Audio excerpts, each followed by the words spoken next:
In this line of work, we could start the day on South Padre Island, make a stop off in Harlingen for another story, and wrap up the day in Roma with a live shot. And we couldn't do it without our trusty steeds.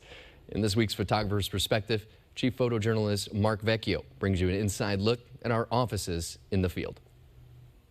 Hey everyone, Chief Photographer Mark Vecchio here, coming to you from our McAllen newsroom. We're getting ready to go cover some news for you, and while I wait for my reporter here to get ready, let's go outside and talk about my news unit. My news vehicle is a place where I spend a lot of time in. It's essentially my mobile office, or my office on wheels. A lot of the stories that you see get started in that vehicle, and actually what you end up seeing on air, a lot of that gets edited right in the driver's seat. We don't have time most times to come back to our McAllen station or our Weslaco station, so we have to pull off into a parking lot, pull the laptop out, and just do what we have to do to make sure that we get that story on air.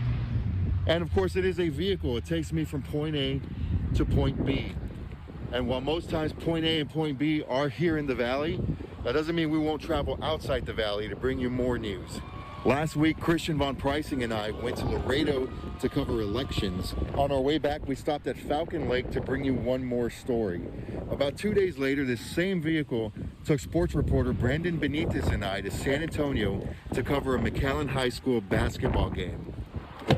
And I guess what I'm really trying to say here is that there's really nowhere we won't go if it means that we can bring you the news that you count on. With my Photographer's Perspective, I'm Chief Photographer Mark Vecchio. Channel 5 News Sunday at 10:30.